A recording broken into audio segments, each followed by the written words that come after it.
Terima kasih Ketua. Assalamualaikum warahmatullahi wabarakatuh.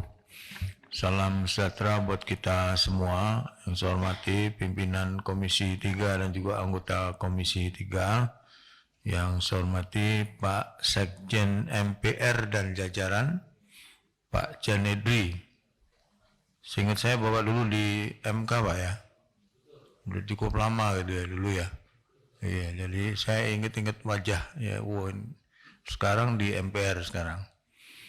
Pak Sekjen DPD dan juga jajaran, terima kasih. Saya menyoroti beberapa hal nih, menyambung tadi apa yang sudah disampaikan oleh teman-teman sebelumnya untuk MPR. Saya ingin menanyakan berkaitan dengan pengelolaan administrasi dan fasilitas reformasi birokrasi, pengelolaan administrasi, publikasi, dan layanan informasi ini. Itu bentuknya seperti apa Pak ya, kira-kira? Kemudian pengkajian kemajelisan. Ini kalau nggak salah buat anggota MPR juga ya Pak Sekjen ya. Sepanjang saya jadi anggota DPR atau anggota MPR, saya tahunya anggota MPR itu cuma sosialisasi 4 pilar. Itu pun kadang-kadang nggak bisa kita gunakan juga atau kita ambil gitu. Nah ini sepertinya di luar itu ya, karena di atasnya ada pelaksanaan sosialisasi 4 pilar MPR. Apakah pengkajian kemajelisan ini yang nilainya 133 miliar itu hanya khusus untuk anggota MPR tertentu atau untuk semuanya gitu? Karena saya belum pernah mendengar. Kalau di poin yang ada di laporan yang disampaikan oleh Pak Sekjen ini sebenarnya kan untuk seluruh anggota MPR nih. Nah itu bentuk ininya seperti apa ya? Karena saya nggak pernah ikut ya, atau tidak pernah mendengar tentang pengkajian kemajelisan ini yang kemudian di breakdown menjadi sosialisasi kepada sosialisasi aspirasi terhadap sosialisasi berkaitan dengan MPR ke daerah atau ke masyarakat. Yang saya tahu hanya sosialisasi 4 pilar. Apakah memang ini untuk semua anggota MPR ataukah hanya khusus pada anggota MPR tertentu saja gitu. Saya ingin mohon penjelasan dari Pak Sekjen MPR. Yang berikutnya soal publikasi dan layanan informasi ini outputnya apa sebenarnya Pak? Pak Sekjen dengan anggaran yang 28 miliar per tahun ini.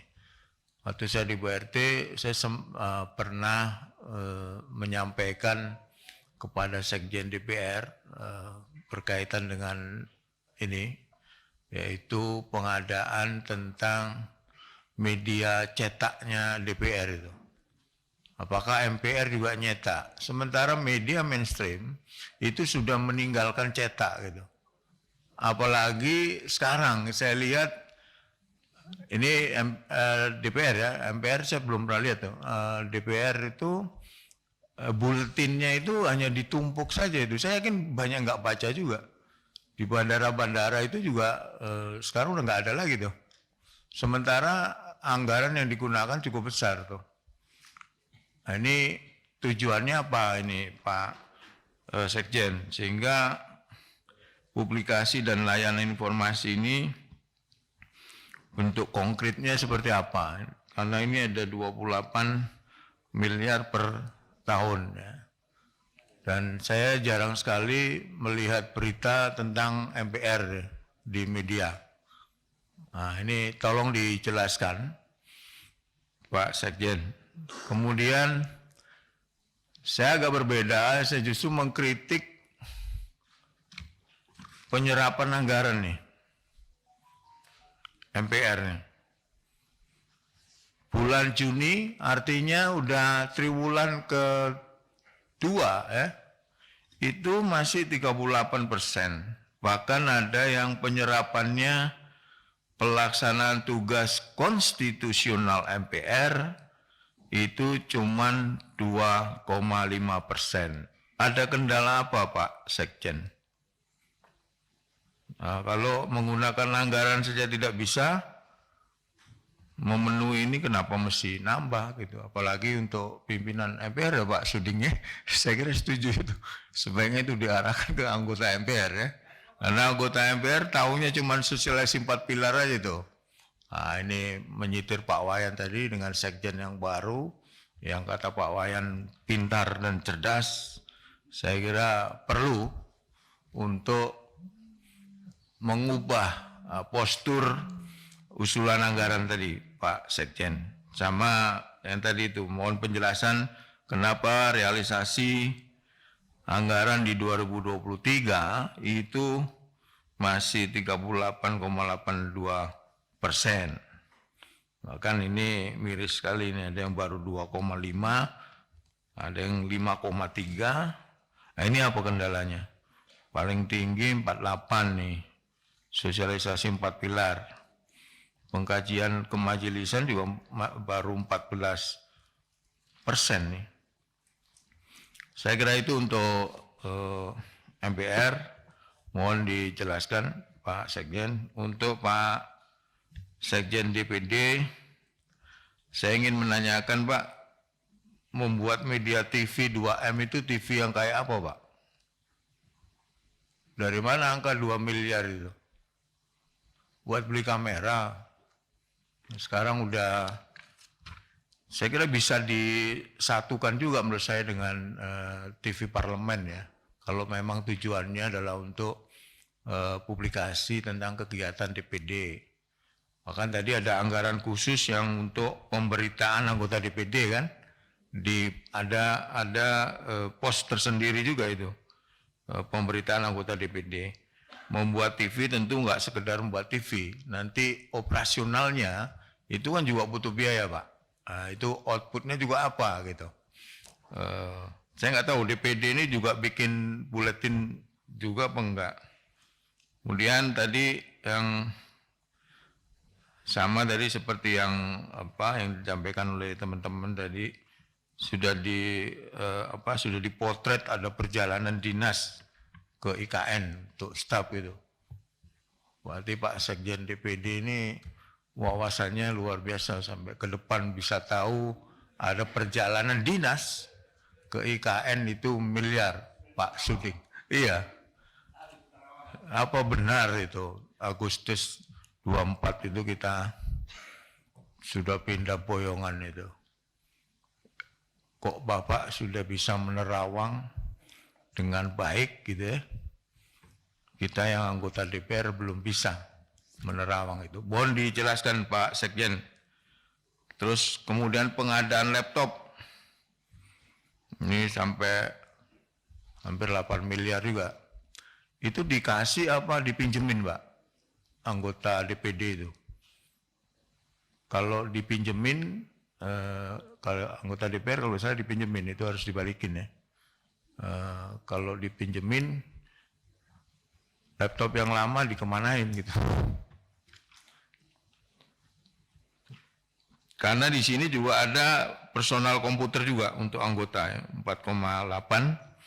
Nah, ini mohon dijelaskan bagaimana asal muasal atau tujuan atau output yang ingin dicapai dengan poin-poin yang sudah disampaikan oleh DPD ya. Jadi Pak Wayan pengalaman jadi anggota DPD jadi tahu betul gitu ya. Kalau pimpinan DPD Pak Suding perlu dikurangi juga enggak? Enggak ya? Anggaran untuk enggak efek. Saya kira itu Pak Ketua. Terima kasih. Assalamualaikum warahmatullahi wabarakatuh. Waalaikumsalam. Pak. Nanti mengamu Lanyala. Terima kasih pimpinan, Bapak dan Ibu anggota Komisi 3 yang saya hormati, Pak Sekjen DPD, Pak Sekjen MPR RI yang sama-sama saya banggakan. Pertama-tama saya langsung dulu yang nyambung dengan Pak Johan Budi tadi, saya mulai dari DPD Pak. Karena kebetulan nyambung yang ada dalam catatan saya Pak JB, izin Pak. Ya, dari Bangsa dan Negara Pak JB. Ya. Terkait dengan program dukungan manajemen yang telah terdaftar di sini, Pak Sekjen, kita berada pada pandangan halaman 8, yaitu bagaimana yang telah disampaikan tadi Pak JB sebelumnya, ada kegiatan pengadaan laptop dan tab bagi anggota DPD 2024-2029 sebanyak 7,6 miliar rupiah. Nah, di bawahnya nomor 8 ini nomor 9, kegiatan yang serupa tetapi beda sedikit wujudnya, kegiatan pengadaan all-in-one personal computer kan, dan printer di ruang kerja anggota DPD RI periode 2004-2029 yang nilainya 4,8 miliar. Maksudnya begini, ini kan perlu kita tanya, kalau memang hanya pengadaan laptop atau tab yang telah diberikan ke anggota, ini kan tetap menjadi asetnya nanti MPR, kan begitu ya, dikembalikan nanti, bukan diberikan putus. Ini apa namanya, dikembalikan, dipulangkan. Nah, kalau dipulangkan ini, maka menurut hemat saya jauh lebih bagus kalau dilaksanakan yang nomor 9-nya. Kegiatan pengadaan komputer yang bagus sekalian. Daripada kita beli satu persatu laptopnya, tapi itu nanti juga kelihatan kan mungkin tidak terlalu efektif digunakan oleh kawan-kawan. Kenapa? Karena kita semua punya laptop sendiri. Nah, punya laptop sendiri ini kan kita punya. Nah, adapun di sekretariat, di anggota di atas, staf kita cukup menggunakan komputer yang bagus itu, sehingga penyimpanannya jauh lebih bagus, dan pemulangannya, pengembaliannya nanti jauh lebih terkontrol, bisa dilihat. Nah, kemudian kita bisa bertanya lagi Pak Sekjen, bahwa kalau tiap tahun diadakan seperti itu, barang lama itu dikemanakan? Dijualkah, dilelangkah, atau diberikan kepada tempat lain? Kita bisa bayangkan kalau setiap tahun bertumpuk-tumpuk itu barang, dibawa kemana ini semuanya nih? Nah itu bisa dilihat Pak, peruntukannya. Itu yang pertama. Yang kedua, sudah disinggung oleh Pak Suding tadi. Pak Suding menyampaikan bahwa ada kegiatan pindah tugas pejabat pegawai ke ibu kota negara Nusantara. Saya bisa memahami ini karena pernah Pak Menteri Dalam Negeri pernah menyatakan bahwa dia berupaya berkantor di IKN itu sejak tanggal 1 Januari 2024. Saya pernah bacanya. Mungkin terobsesi kawan-kawan di DPD ini sehingga ikut juga sudah menyiapkan waktu dan anggaran untuk pindah berkantor di sana. Tetapi ini semangatnya. Namun saya mencoba melihat perencanaan pembangunan. Perencanaan pembangunan IKN itu dilaksanakan pada tahun 2022 sampai 2045. Jadi kurang lebih 20 tahun lebih nanti ini dilaksanakan pembangunannya dengan cara 5 tahap sesuai dengan undang-undang IKN. Kayak begitu 5 tahap ini, 5 tahapan. Nah, olehnya itu kalau belum jadi di sana, mestinya yang perlu kita siapkan ini di mana kita mau berkantor Pak Johan Budi. Kantor sudah siapkan di sana, baru kita datang ke sana berkantor. Atau kita tinggal, atau bapak-bapak semua menyiapkan berkantor di sana, tetapi bangun kemah, tenda, dan lain sebagainya. Ini disiapkan dulu. Di mana berkantor, baru kita pindah. Kalau tidak ada tempatnya, belum selesai, sementara pembangunan ini selesai pada tahun 2045. Nah itu. Nah sekira ini hanya sharing saja informasi bahwa seperti beginilah gambarannya kira-kira Pak Sekjen. Saya kira tetapi secara keseluruhan ini Pak Sekjen, saya melihat dengan penambahan anggarannya, jumlah usulan tambahannya 106 miliar ini kami bisa memahami. Kami bisa memahaminya, tinggal nanti dijelaskan sedikit seperti apa yang menjadi gambaran. Selanjutnya, Pak Ketua, saya pindah ke Pak Sekjen MPR. Pertama-tama saya ikut juga sama Pak Suding, Bu. Pak Sekjen. Bahwa kerja-kerja pimpinan itu didukung oleh para staf kita. Tanpa staf kita ini tidak ada waktu untuk mengurus hal teknis. Nah, saya kira patut kita berikan apresiasi kepada Ibu Rara dengan Pak Dias itu memang yang selama ini dengan kawan-kawan yang saya tidak sebutkan satu persatu yang mendukung kinerja bapak-bapak semua yang ada di sana sehingga meraih peringkat 1 dari Kementerian Keuangan dalam soal kinerja dan penerapan anggaran kemarin itu. Saya kira ini patut kita apresiasi itu, Pak. Kemudian masuk pada soal teknis, Pak Sekjen, saya setuju dengan pembicara-pembicara sebelumnya terkait dengan penambahan waktu dan kesempatan yang diberikan kepada anggota turun ke daerah di tahun politik ini. Karena di tahun politik itu sebenarnya memang kita lebih banyak harus di sana.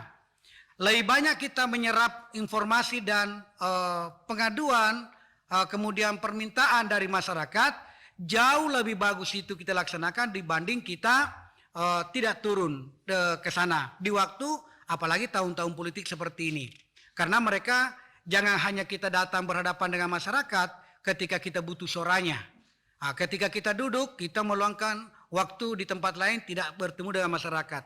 Justru ini yang harus digenjot. Saya kira soal itu hal-hal terkait dengan sosialisasi 4 pilar yang ada, Pak Sekjen dan kawan-kawan semua di MPR, saya kira ini setuju saya dengan Pak Suding kalau bisa ditingkatkan anggarannya. Perlu itu. Kenapa? Karena memang ini menjadi konsen bagi undang-undang di negara kita ini. Ada undang-undang khusus yang mengatur bagaimana menjaga namanya kelestarian daripada Pancasila. Karena tidak ada negara di tidak ada negara di seluruh dunia yang memiliki Pancasila, yang mengatur tata kita ini, kecuali Indonesia memiliki Pancasila. Mari kita menjaganya dengan baik.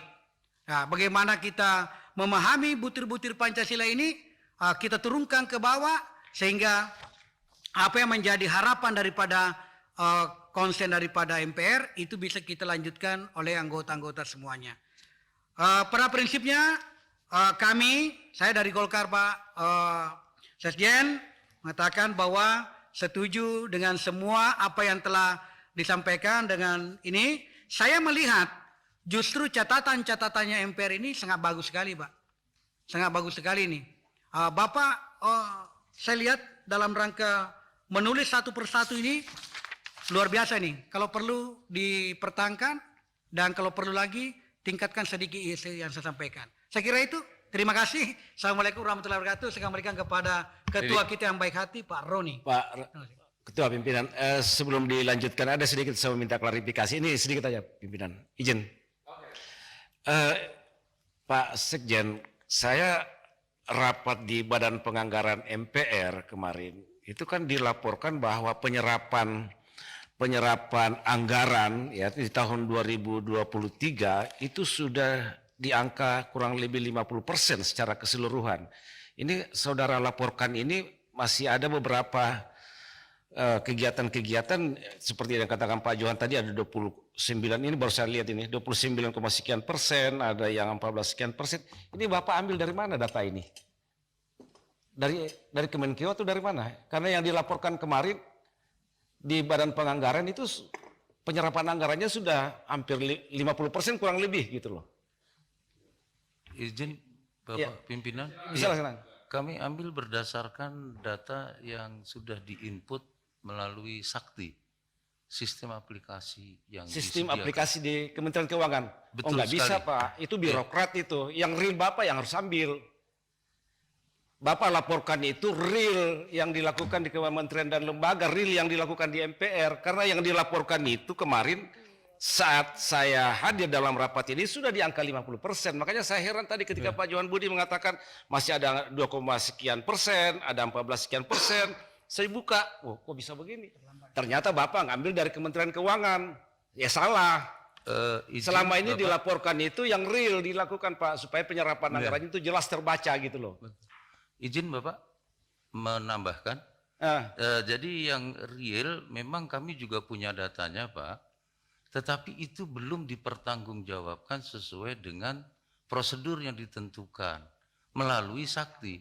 Jadi semua kegiatan dan pertanggungjawaban keuangan kegiatan itu harus dipertanggungjawabkan melalui mekanisme aplikasi sakti Pak.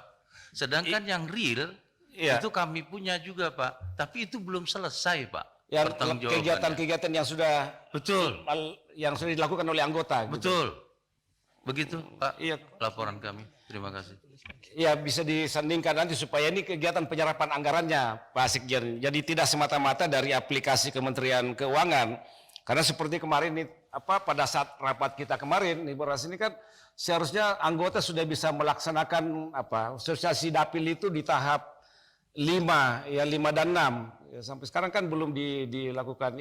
Jadi sekali lagi saya ikuti Pak Sekjen karena Bapak kan dari MK, ikuti irama dan ritme yang selama ini berjalan yang dilakukan oleh kawan-kawan di Kesekjenan MPR gitu loh. Ya, jangan terlalu kaku. Makasih.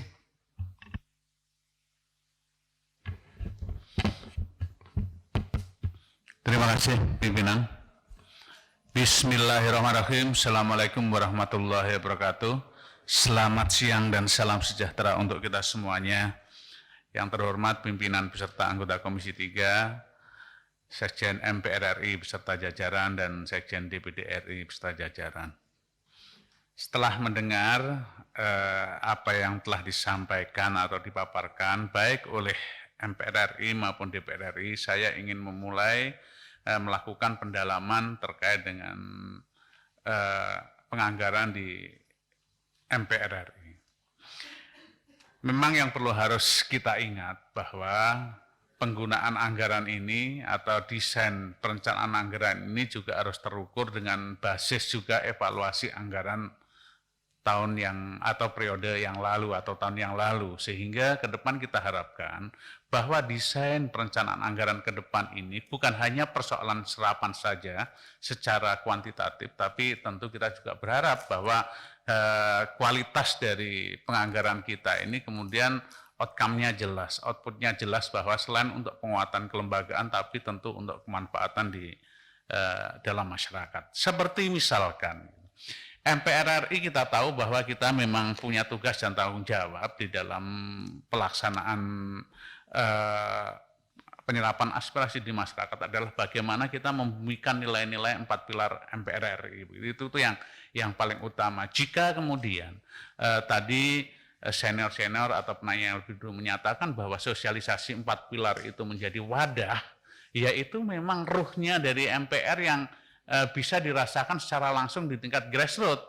Dan itu tidak sederhana jika kita melihat substansi atau output yang kita dapatkan. Bagaimana kemudian dengan nilai-nilai luhur bangsa, kemudian dengan 4 pilar ini kita mampu merasionalkan publik, mengingatkan kembali kepada masyarakat tentang pentingnya nilai-nilai luhur ini juga persatuan-persatuan ini. Nah, momentum-momentum yang kami lakukan pun juga di lapangan juga beragam, Pak. Melalui forum budaya, melalui forum kelompok tertentu. Ini sangat beragam kemudian menyentuh atau mengembalikan atau membumikan lagi nilai-nilai 4 pilar, apalagi kemudian pada saat event-event yang cukup strategis, misalkan event-event elektoral atau pemilu. Setelah pemilu, gitu, misalkan kita mencontoh 2014, 2019 kemarin, kita paham, kita tahu bahwa ada perbedaan pendapat di masyarakat yang cukup tajam, gitu, sehingga perlu adanya penyegaran kembali tentang hadirnya nilai-nilai 4 pilar MPR RI, termasuk saat ini. tentu suasana atau situasi di lapangan sekarang ini menjelang pemilu ini ya cukup hangat begitu. Nah, kehangatan itu tentu juga harus ada siraman-siraman gitu. Siraman-siraman tentu salah satunya adalah saya yakin jika Bapak mempertanyakan kepada semua anggota MPR ini, saya pikir sosialisasi 4 pilar ini cukup efektif untuk meredakan tensi atau kembali membuat masyarakat untuk terus rasional dan objektif menghadapi segala bentuk dinamika yang ada di masyarakat. Nah, untuk itu Pak, jika kemudian saya mencermati dengan pagu indikatif yang diusulkan oleh Sekjen ini, saya melihat bahwa mungkin perlu adanya realokasi anggaran yang kemudian menitik beratkan kepada kegiatan sosialisasi 4 pilar itu. Nah, jujur saya pribadi melihat bahwa dalam rangka pelaksanaan tugas pimpinan itu saya pikir jika kita mau bijak ya kita kurangin, kita larikan kepada sosialisasi 4 pilar yang kemanfaatannya jauh lebih besar daripada yang kemudian dihadirkan untuk membiayai kegiatan pimpinan. Gitu. Kami tahu kok kegiatan pimpinannya ada menghibah ke luar negeri, ada yang segala macam, dan itu kan efek dominonya terlalu kecil jika dibandingkan kemudian dibawa oleh anggota-anggota kita ini ke daerah. Bayangkan jumlahnya. Ini angkanya menurut hemat kami cukup besar jika kita mau jujur dibandingkan dengan pelaksanaan sosialisasi 4 pilar yang dibawa oleh seluruh anggota MPR RI kita. Nah, kemudian lanjutannya Pak, ya pelaksanaan sosialisasi 4 pilar ini mungkin juga tidak banyak anggota yang tahu gitu loh. Sosialisasi 4 pilar ini bukan hanya kemudian yang dilakukan oleh anggota, tapi juga ada yang dilakukan di badan sosialisasi MPR maupun juga badan pengkajian, bahkan badan anggaran MPR begitu. Nah, bentuknya juga berbeda-beda, kualitasnya juga berbeda-beda, kuantitasnya juga berbeda-beda. Banyak kegiatan yang menarik di badan sosialisasi atau badan anggaran dan badan pengkajian MPR ini dalam bentuk kegiatan yang berbeda dengan reguler yang dilakukan oleh Dewan. Di sana dulu ya, saya nggak tahu sekarang, ada cerdas cermat yang melibatkan kemudian anak sekolah, kemudian ada kemudian metode outbound-nya buat mahasiswa, kemudian ada pagelaran wayangnya gitu, yang itu juga sangat eksklusif, hanya dinikmati oleh sebagian kecil dari anggota MPR. Padahal jika melihat struktur anggarannya, itu membutuhkan anggaran yang cukup besar gitu. Nah, sementara output yang dihasilkan jika dibandingkan kemudian yang dilakukan oleh anggota-anggota melalui sosialisasi 4 pilar yang kita lakukan akan sangat jauh berbeda efeknya. Nah, untuk itu saya mohon di dalam penganggaran sosialisasi 4 pilar ini tolong dikurangi kegiatan-kegiatan yang basisnya menyerap biaya yang besar seperti yang dilakukan oleh badan sosialisasi MPR, misalkan metode outbound, wayang, kemudian yang lain-lain lah. Banyak sekali kalau jika kita ingin mendalami itu. Nah, kemudian juga ini saya melihat bahwa saya saya belum tahu kemudian output dari badan pengkajian MPR ini sebenarnya produknya apa yang kemudian menjadi produk selain menjadi produk yang dihasilkan kelembagaan MPR ini juga yang bermanfaat buat masyarakat dan tujuan dari membumikan nilai-nilai 4 pilar itu sendiri. Karena saya melihat anggarannya ya masih cukup besar gitu, 133 miliar begitu. Nah, apakah ini hanya kemudian menjadi eksklusifnya dari badan pengkajian MPR yang kemudian MPR melahirkan sebuah kajian bahwa harus ada macam-macam yang kemudian faktanya gitu, hasil kajian MPR ini juga belum bisa diaplikasikan dalam sistem ketatanegaraan kita, sehingga hasil kajian itu ya hanya sekedar kajian tapi non executable gitu. Artinya jangan sampai dikatakan bahwa kajian ini ya hanya sekedar kajian, hanya menggugurkan kewajiban di dalam kelembagaan. Lagi-lagi jika kemudian ini dialokasikan kepada sosialisasi MPR, saya pikir ini akan lebih efektif gitu target dan tujuannya. Demikian juga ini penganggaran ini saya tidak mengerti ya Pak Sekjen, apakah fungsi penganggaran MPR ini kemudian direpresentasikan di badan anggaran di MPR gitu. Nah, anggaran 25 juta ini saya pikir saya masih belum terang sekali anggaran yang cukup besar ini kemudian di dalam kegiatan penganggaran ini fungsi penganggarannya, arahnya, tracknya, outputnya mau kemana sih gitu. Ini dinikmati oleh siapa sih gitu. Nah ini yang lagi-lagi saya ingin kembali ke paradigma tugas dan tanggung jawab MPR di dalam mengemban tugasnya, salah satunya melakukan sosialisasi atau membumikan nilai-nilai 4 pilar itu. Apakah kemudian anggaran ini kemudian secara direct kemudian juga berimplikasi kepada nilai-nilai pembumian di masyarakat begitu. Ini tolong jangan sampai terjadi disorientasi di dalam penganggaran. Alokasi boleh gitu, tapi tetap harus kembali ke core bisnisnya MPR, salah satunya di dalam kegiatan yaitu pelaksanaan sosialisasi 4 pilar. Nah itu mungkin yang beberapa hal yang ingin saya mintakan penjelasan kepada Pak Sekjen, karena jujur saya ini lebih menekankan kepada bagaimana kemudian kita kembali ke paradigma awal, yaitu membumikan nilai-nilai 4 pilar, tapi juga melibatkan seluruh anggota MPR RI itu. Jangan terpusat kepada hal-hal yang eksklusif yang target tujuannya juga belum tentu efektif jika dibandingkan dengan yang dilakukan oleh seluruh anggota. Nah, kemudian berikutnya adalah terkait dengan penganggaran DPD, gitu, DPD RI. Ya, kami mengerti meskipun di dalam pengajuan anggaran ini juga sama seperti MPR, gitu, yang dari tahun ke tahun juga nggak signifikan, gitu, peningkatannya ya hanya itu saja. Saya nggak tahu apakah metode kemudian penganggaran yang terjadi di MPR atau DPD ini juga hanya sekedar mengikuti pola lama, menggeser-geser anggaran, menambah mengurang di anggaran, ataukah ada terobosan-terobosan baru di dalam konteks politik anggaran kita. Jika kita mau sedikit membuka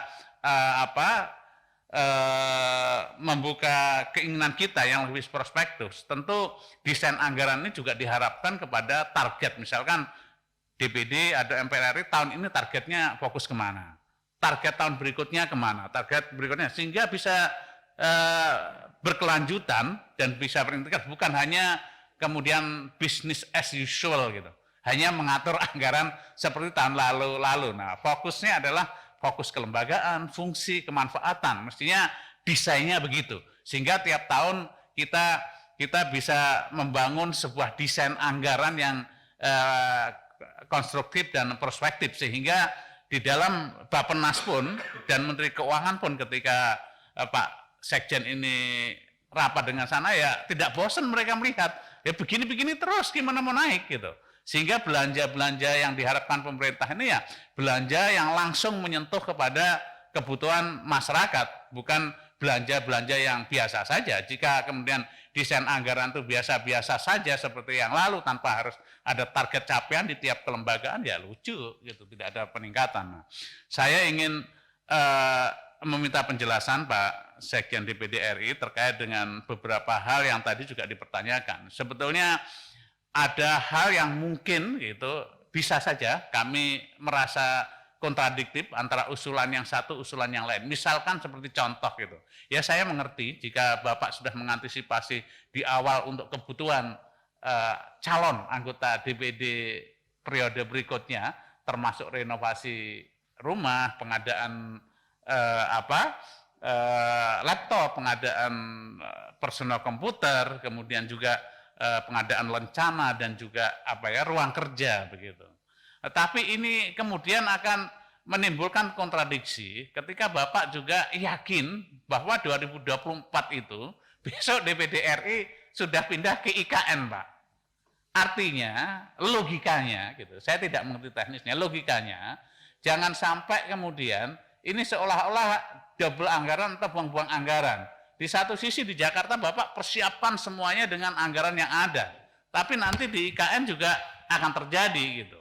Nah inilah yang juga harus diantisipasi oleh DPD, jangan sampai kemudian gara-gara antisipasi itu kemudian serapan anggarannya juga tidak jelas. Bisa saja publik nanti atau masyarakat bisa mempertanyakan jika DPD yakin bahwa 2024 pindah ke IKN, buat apa kemudian mempersiapkan segala sesuatunya dengan biaya besar fasilitas-fasilitas yang ada di Jakarta. Ini mohon dijelaskan, ini dari kami, bisa saja nanti dari masyarakat mempertanyakan itu, Pak.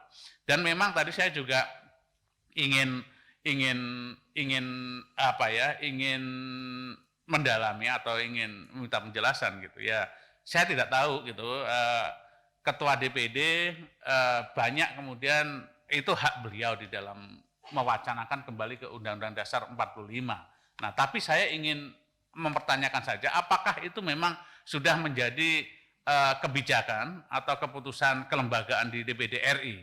Nah, ketika melakukan itu, apakah kemudian fasilitas-fasilitas DPR RI termasuk penganggaran ini juga menjadi bagian dari itu? Ini harus agak jelas, Pak, biar ini juga kami pun ketika ditanya oleh masyarakat sebagai anggota DPR RI ketika sosialisasi 4 pilar, apa benar kemudian lembaga DPD ini sudah resmi menyuarakan kembali ke Undang-Undang 45 gitu. Nah, saya sendiri ingin bertanya karena saya tidak tahu gitu, karena jangan sampai nanti juga ada pertanyaan yang tidak bisa kita jelaskan secara jelas karena itu bisa mempengaruhi akuntability di dalam penggunaan anggaran. Mungkin itu saja yang dapat kami sampaikan. Terima kasih. Akhirul kalam, billahi taufiq wal hidayah. Wassalamualaikum warahmatullahi wabarakatuh. Saya perpanjang dulu 35 menit ya.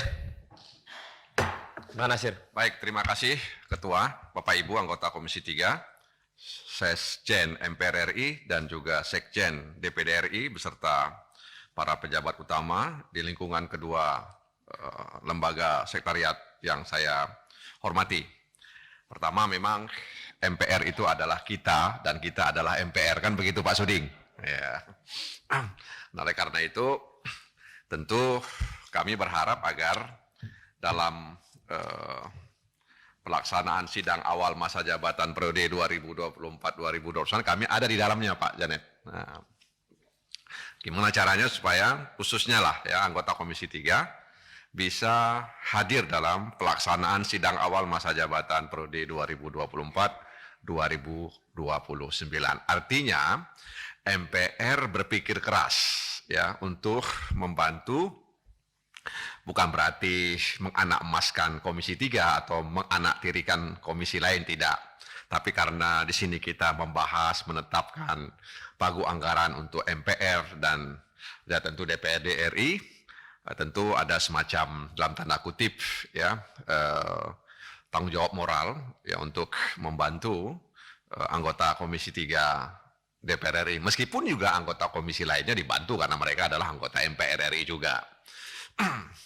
Oleh karena itu, berpikirlah keras untuk menyajikan satu kegiatan yang itu kemudian memberikan dampak, ya, bukan hanya output tapi juga outcome bagi MPR dan juga bagi anggota MPR RI dari DPR, wabil khusus Komisi 3.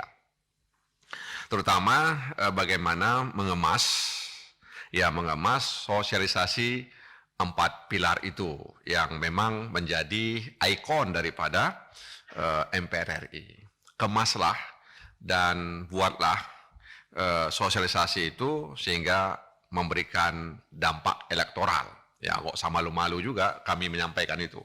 Ya, memberikan dampak elektoral bagi anggota MPR RI sehingga tadi dia bisa melaksanakan atau mengikuti sidang awal. Jangan kemudian kita membaca ini, membahas dan menetapkan ini, ternyata ada di antara kami yang tidak ikut dalam sidang awal masa jabatan periode 2024-2029. Karena itu kemaslah sosialisasi tersebut. Nah, kemudian saya juga mengusulkan ya, agar dalam sosialisasi 4 pilar di daerah pemilihan, ya, itu mungkin ada penghubung yang dalam tanda kutip yang kerjasama dengan MPR, jadi bukan anggota, jadi dia memang jadi MPR sekretariat berkomunikasi dengan pihak sana, misalnya ada anggota Pulan atau Pulana, dia mau melakukan sosialisasi di salah satu kabupaten di dapilnya, maka ada kontak person, ya MPR menghubungi dia apa, walaupun nanti honornya dari kami dia masalah, yang penting MPR itu memfasilitasi gitu loh, ya. Walaupun honornya kalau karena mungkin tidak ada di DIPA, biar kami misalnya ya membantu yang bersangkutan. Tapi ada orang ya di samping mungkin ada orang lain yang bisa membantu kami. Tapi paling tidak cobalah pikirkan ini MPR untuk di tahun terakhir masa periode kami bisa memiliki kontak person di setiap kabupaten kota di mana kami melakukan sosialisasi 4 pilar. Cobalah pikirkan Pak Jenderal. Jadi piawaian Bapak itu ditunggu di MPR ini ya. Jadi saya pikir untuk MPR itu ya, dan tentu tadi sejumlah anggota sudah menyampaikan soal IKN ya dan lain sebagainya, mungkin itu menjadi hal yang perlu untuk disampaikan kepada kami. Kedua, ini untuk DPD. Ya, untuk DPD, saya pikir DPD ini kan terbatas dia, dan itu diatur konstitusi. Kewenangannya terbatas, sehingga DPD berbeda dengan DPR. Nah, karena itu saya melihat tadi ada semacam kajian-kajian yang dilakukan oleh DPD. Saya lihat tadi di sini ada beberapa. Nah, saya sendiri memang belum pernah mendapatkan kajian, atau memang Pak Sekjen bisa memberikan kajian-kajian yang barangkali ya tidak semua kajian itu diberikan, tapi barangkali yang terkait dengan atau beririsan dengan tupoksi Komisi 3 misalnya. Ya, kajian-kajian yang dibuat oleh DPD terkait dengan situasi dan kondisi dan dinamika yang ada di daerah. Ya, mulai dari Aceh sampai ke Merauke sana. Seperti apa sebenarnya? Dan yang kedua, ya, tapi masalah kajian ini dalam pandangan saya serius Pak Sekjen, ya. Berikanlah kepada kami kajian-kajian yang sudah dilakukan oleh DPD.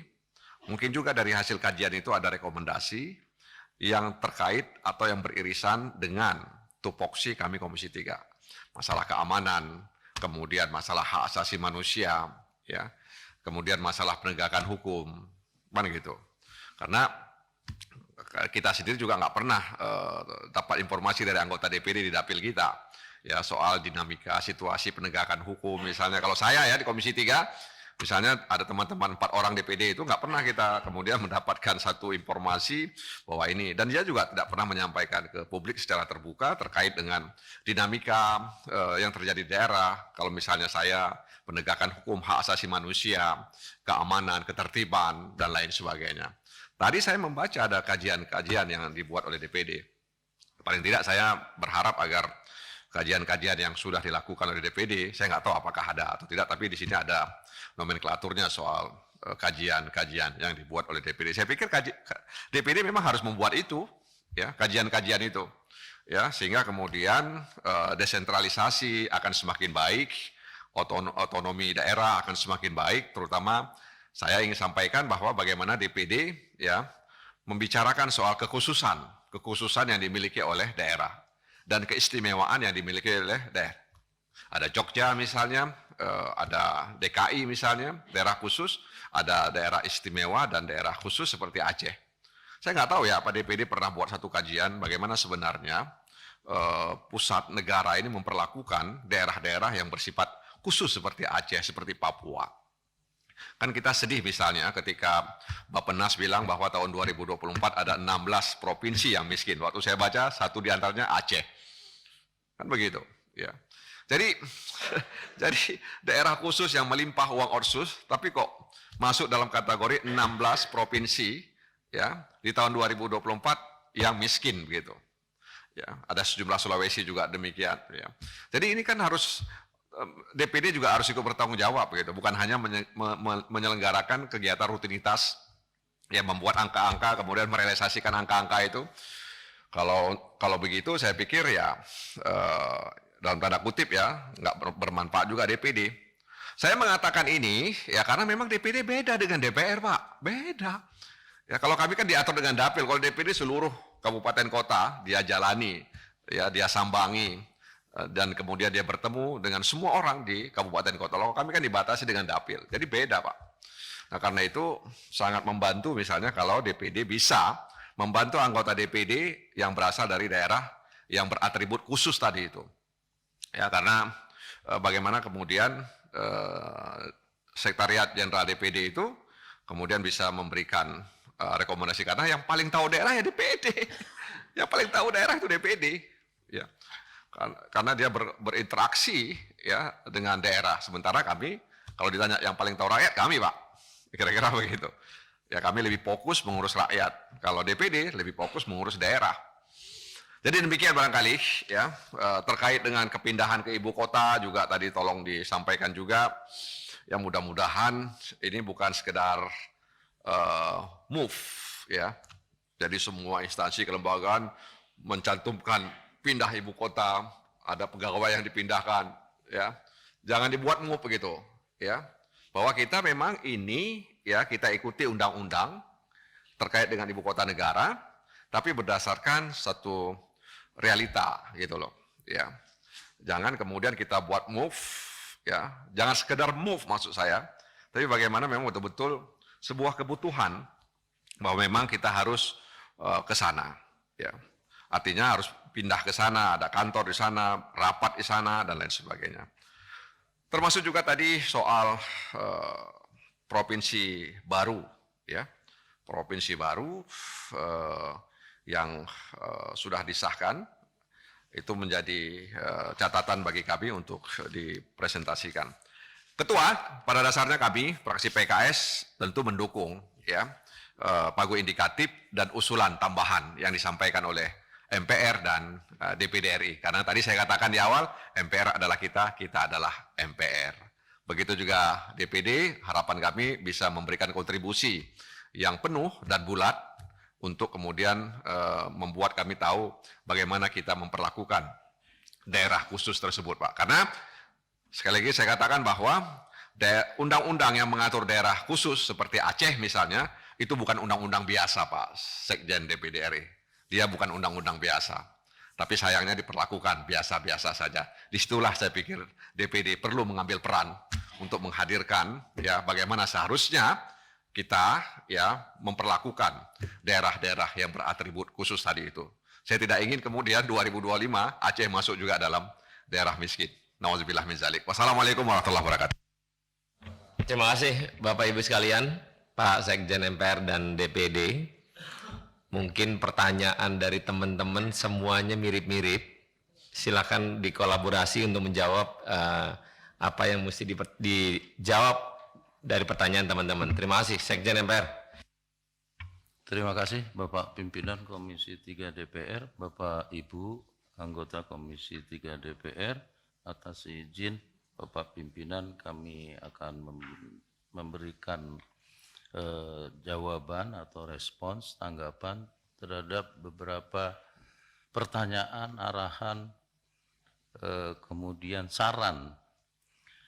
Terima kasih Bapak yang telah memberikan arahan begitu kepada Sekretariat Jenderal MPR agar melakukan semacam exercise dan evaluasi terhadap alokasi anggaran untuk beberapa kegiatan. Jadi arahan dari Bapak-Bapak Ibu anggota Komisi 3 ini akan kami segera tindak lanjuti, baik untuk tahun anggaran berjalan maupun untuk tahun anggaran 2024. Sehingga tadi arahan Bapak Ibu anggota Komisi 3 DPR ini dapat segera kami realisasikan, baik dalam bentuk revisi, tentunya revisi anggaran. Mudah-mudahan revisi anggaran cukup revisi KPA, Perben, tidak perlu sampai revisi DPR begitu, karena kalau lintas program harus melalui DPR, Pak.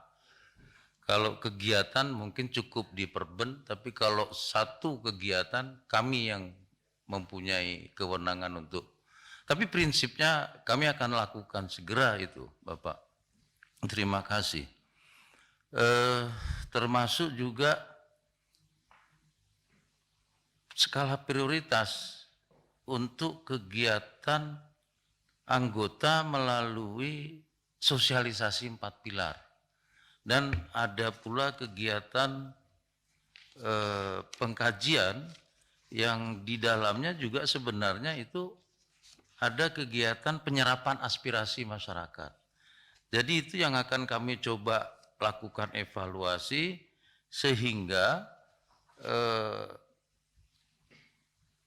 prioritas untuk kegiatan yang pada dasarnya bersentuhan dengan masyarakat itulah yang kami akan utamakan. Begitu Bapak. Selanjutnya itu secara umum, mohon maaf Bapak Pimpinan, kami menanggapi secara umum. Berikutnya mengenai pertanyaan dari khususnya karena spesifik sekali pertanyaan Bapak Johan Budi mengenai pengelolaan administrasi, reformasi, birokrasi, termasuk juga untuk pengelolaan administrasi, publikasi dan layanan informasi. Dapat kami laporkan di sini Bapak bahwa anggaran yang dialokasikan untuk kegiatan tersebut antara lain kami gunakan untuk layanan humas informasi seperti contoh untuk pelaksanaan penyelenggaraan sidang tahunan MPR, kemudian juga untuk kegiatan-kegiatan alat kelengkapan MPR, termasuk juga kegiatan anggota MPR.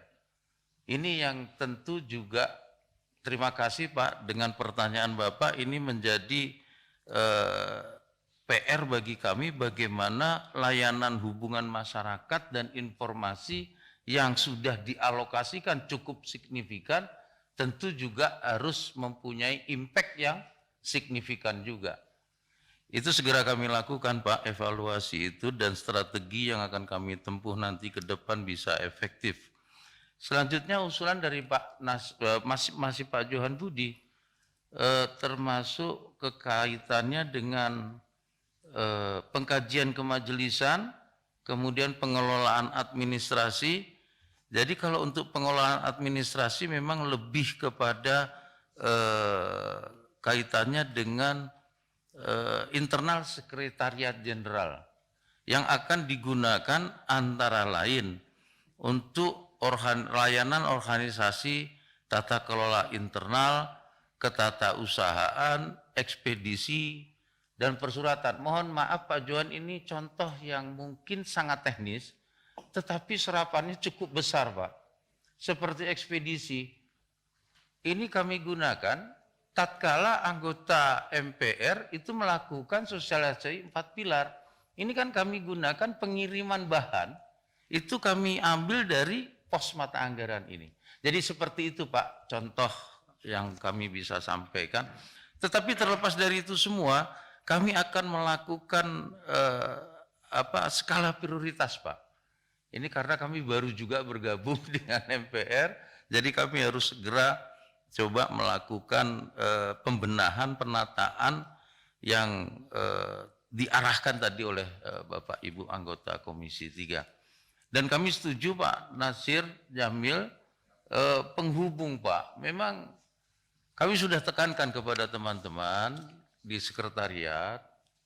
Jadi kalau Bapak Ibu anggota MPR itu jangan kemudian dilepas hanya kemudian berangkat ke daerah, didampingi, tapi tanpa ada persiapan. Dan mohon maaf ini Pak, kami juga sudah arahkan semua kegiatan anggota, termasuk tentu pimpinan, itu harus dibiayai oleh MPR. Anggarannya mencukupi kok. Jadi tidak boleh kemudian sekali lagi mohon maaf teman-teman ini merepotkan teman-temannya di daerah begitu. Jadi semuanya kita yang akan cover begitu prinsipnya Pak Nasir Jamil. Khususnya terkait dengan usulan Bapak, ya nanti akan kami arahkan teman-teman di Sekretariat Jenderal MPR bahwa setiap kali ada kegiatan tidak hanya pimpinan tetapi anggota, tentu ini harus ada koordinasi dengan teman-teman di daerah dimanapun berada. Termasuk di luar negeri Pak. Sedikit Ketua, sedikit aja. Pak Janetri, ini anggota MPR loh, bukan anggota DPR dan bukan anggota DPD. Majelis gitu loh. Jadi Sekjen MPR juga harus menaikkan gitu loh. Ya istilahnya bukan menaikkan derajat, tapi bagaimana kemudian orang tahu tuh MPR. Dan pengalaman saya ketika mendampingi pimpinan MPR, mengunjungi negara-negara itu sambutannya luar biasa. Berbeda kalau DPR bukan berarti berbedanya besar, enggak. Tapi ada perbedaan saya lihat ketika MPR. Karena orang luar tahu bahwa MPR ini di atas, walaupun sama dalam undang-undang dasar kita.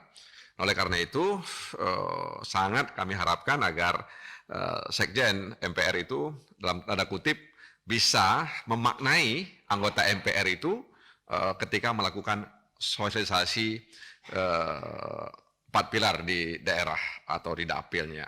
Ya, yang penting Sekjen sudah berusaha. Mau dimanfaatkan sama anggota PR atau tidak, itu urusan mereka lah, kan kira-kira begitu. Terima kasih. Izin kami lanjutkan. Terima kasih Bapak atas masukannya. Kami akan segera koordinasi di internal untuk kemudian kami realisasikan.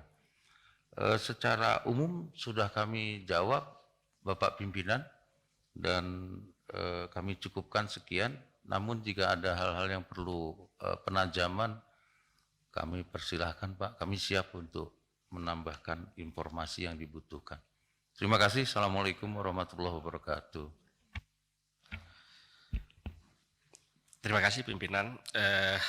Kami jawab mungkin tidak berurutan, tapi ada yang dielaborasi. Yang pertama tentang IKN dulu. IKN ini adalah kami menganggarkan 2,269 juta, itu adalah perpindahan pejabat ke IKN. Dasarnya adalah kami mendapatkan surat perintah dari Kementerian Aparatur Sipil Negara untuk mencantumkan dan mengirim 81 orang nama-nama yang akan direlokasi di tahun 2024 ke IKN dengan tingkatan eselon.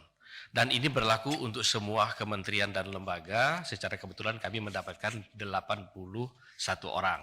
Sehingga 81 orang itu diberangkatkan dengan 1 orang istri atau suami dan 1 anak dan 2 anak dan 1 pendamping. Sehingga itu memang ada pemberitahuan kepada kami untuk mengalokasikan persiapan perpindahan, bukan karena kami meramalkan akan pindah gitu. Jadi hanya itu yang IKN yang kami anggarkan untuk di IKN. Yang berikutnya langsung ke Pak Wayan, tadi ada isu di media ada 14 miliar untuk perbaikan ruang anggota. Itu sudah dibahas di tahun lalu, di ruang ini juga sempat pertanyaan dari Komisi 3 dan kemudian mendapat persetujuan. Sebagaimana diketahui, gedung DPD RI itu adalah gedung MPR. Dibangun tahun 2002 dan dioperasionalkan di 2004.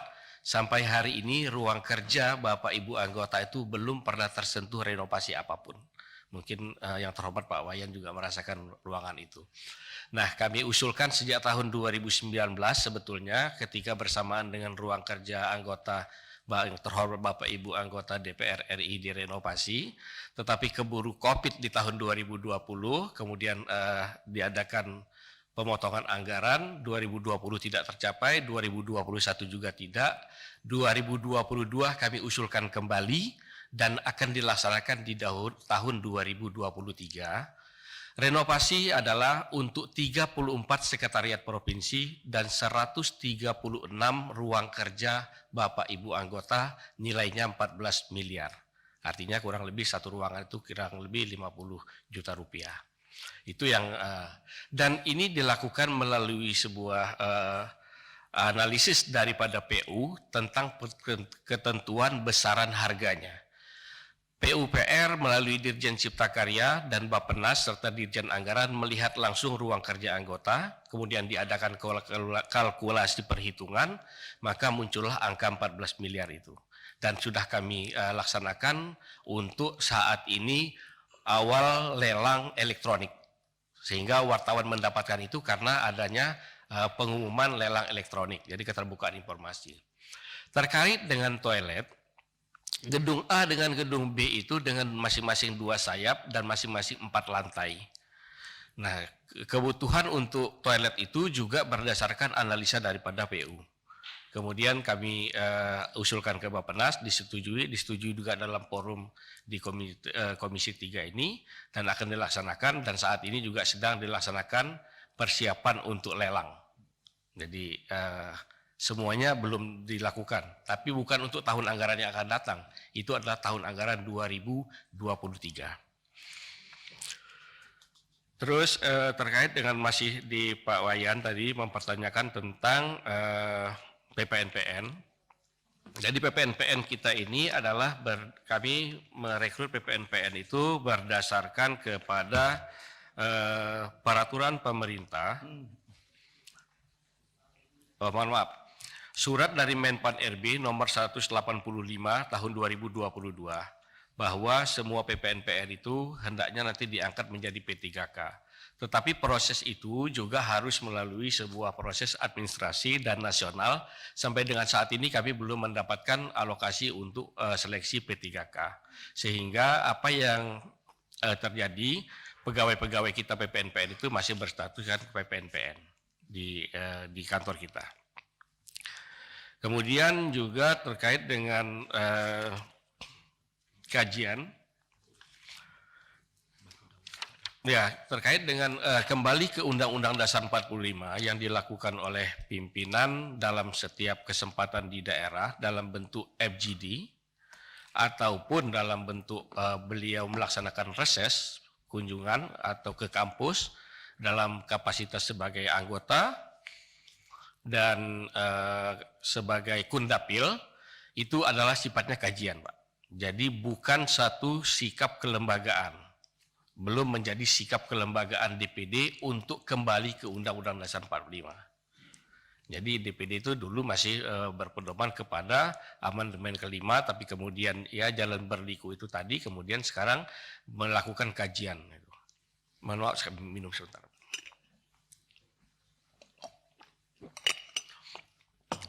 Jadi kembali ke Undang-Undang Dasar 45 itu adalah berupa kajian. Berikutnya adalah terkait dengan RUU. RUU yang diusulkan oleh DPD itu di Prolegnas itu adalah tentang kelautan, bahasa daerah, dan kepulauan. Ini sudah disampaikan, kemudian respon daripada DPR melalui surat Ketua DPR RI tanggal 28 April 2023 untuk menyampaikan RUU usul dari DPD RI yang ditujukan kepada Presiden tentang penyampaian RUU tentang kelautan dan bahasa daerah. Ini yang segera untuk akan dibahas bersama. Ini akan segera dibahas bersama dengan tripartit antara Presiden, DPR, dan DPD. Ini dalam proses menunggu jadwal dari Balik. Tuh. Kami lanjut ke pertanyaan Pak Johan Budi tentang anggaran 2 miliar untuk media televisi. Jadi ini bukan untuk membuat televisi ya Pak, tapi membuat pilar-pilar yang akan ditayangkan di media televisi. Jadi pilar-pilar film-film pendek, kemudian tentang sosialisasi DPD, yang kemudian akan ditayangkan di TV-TV nasional, misalnya TV nasional. Ini kalau tidak salah ada 11 televisi yang masuk dalam tornya, ada TV One, Metro, RCTI, SCTV, Indosiar, MNC TV, Net TV, CNN, iNews, Berita Satu, dan Kompas Televisi. Yang anggarannya. Interupsi pimpinan. Yep. Interupsi Pak Ketua. Ini berarti placement gitu Pak. Placement di media mainstream. Tapi Bapak memproduksi untuk placement itu. Mana cukup Pak 2 miliar? Enggak cukup Pak. Saya orang media dulu Pak. Tahu betul. Placement aja 1 TV. Enggak mungkin Pak 2M nih. Jadi ini untuk apa Pak? Judulnya pembuatan media TV. Mungkin perlu diganti Pak judulnya. Ini orang bisa salah loh Pak. Saya aja salah menilai gitu. Jangan yang penting ada gitu Pak. Nanti placementnya nggak jelas juga gitu. Placementnya mahal, apalagi bawa bikin kontennya itu nggak bikin film tadi ya. mahal Pak, nggak mungkin 2M. Saya nggak tahu hitungannya dari mana nih Pak Sekjen. Itu aja Pak Ketua, terima kasih. Baik, kami lanjutkan. Mungkin judulnya nanti kami akan perbaiki. Kemudian terkait dengan pembelian laptop anggota, bahwa ini di tahun 2024 itu akan terjadi pergantian anggota. Jadi terhadap anggota 2019-2024 itu laptop yang lama itu akan kami tarik kembali. Biasanya pengumumannya 3 bulan sebelum berakhir masa jabatan ditarik. Tapi karena sudah masa pakainya sudah 5 tahun, barang itu kita lelang. Nah, kepada Bapak Ibu anggota yang baru terpilih, memang kami alokasikan anggaran untuk pembelian tab. Dan ada PC yang di masing-masing ruang kerja.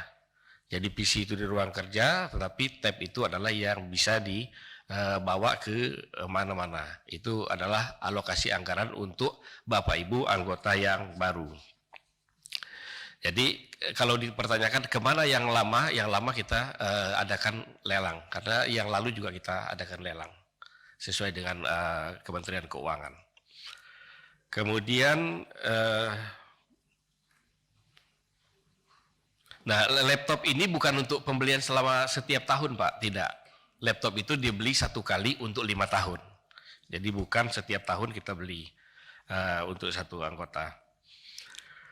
Kemudian bahwa kami memproyeksi akibat daripada terbentuknya 4 provinsi baru, maka akan ada penambahan 16 anggota, maka di tahun 2024 per 1 Oktober beliau-beliau itu sudah berkantor dan sudah menyerap misalnya sudah menggunakan dana reses, sudah harus tersedia gajinya, sudah harus tersedia kundapilnya dan lain-lain, termasuk harus tersedia ruang kerjanya. Maka kami menganggarkan untuk Bapak Ibu anggota yang akan terpilih di tahun 2024 yang selama 4 bulan di tahun 2024 itu seperti yang terlampir tadi. Yang lain terkait dengan kajian yang disampaikan Pak Nasir, mohon izin Pak, kami sudah melakukan beberapa kajian, tapi terkait dengan yang Bapak minta nanti akan bisa kita kirimkan kajian tentang dana otsus Aceh dan Papua, ini udah ada Pak kajiannya, kemudian terkait dengan otonomi daerah juga ada, dan ada beberapa kajian yang lain. Memang kajian-kajian ini kita juga kirim ke daerah, mungkin mohon maaf mungkin tidak tersampaikan kepada Bapak, nanti kami bisa sampaikan. Ya, barangkali itu yang kalau secara umum yang dapat kami jawab, karena mohon maaf tidak secara berurutan, tapi pertanyaannya tadi hampir berhimpitan. Terima kasih. Wassalamualaikum warahmatullahi wabarakatuh. Terima kasih. Kita ke kesimpulan.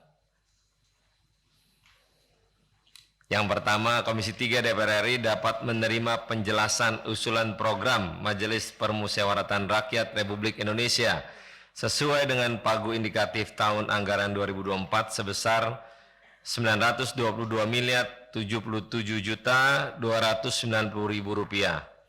dan akan memperjuangkan usulan tambahan yang akan diajukan sebesar Rp213.415.492.000 sehingga menjadi sebesar Rp1.135.692.782.000.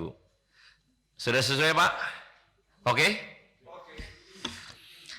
Kedua, Komisi 3 DPR RI dapat menerima penjelasan usulan program Dewan Perwakilan Daerah Republik Indonesia sesuai dengan pagu indikatif tahun anggaran 2024 sebesar Rp1,163.356.207 dan akan memperjuangkan usulan tambahan yang diajukan sebesar Rp166.354.391.000 sehingga menjadi sebesar Rp1.329.798.000. Benar, Pak Ketua? Setuju ya?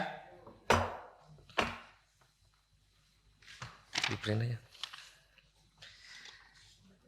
Dengan telah dibacakan kesimpulan rapat, maka selesai sudah keseluruhan rangkaian kegiatan rapat dengar pendapat hari ini. Dari hasil pembahasan RKKL dan RKPKL tahun 2024, ini akan kami sampaikan ke Badan Anggaran secara tertulis untuk disinkronisasikan. Dan apabila tidak ada yang perlu dibicarakan lagi, rapat diakhiri dan kita tutup disertai dengan ucapan terima kasih atas kehadiran Sesjen MPR dan Sesjen DPD RI beserta seluruh jajarannya.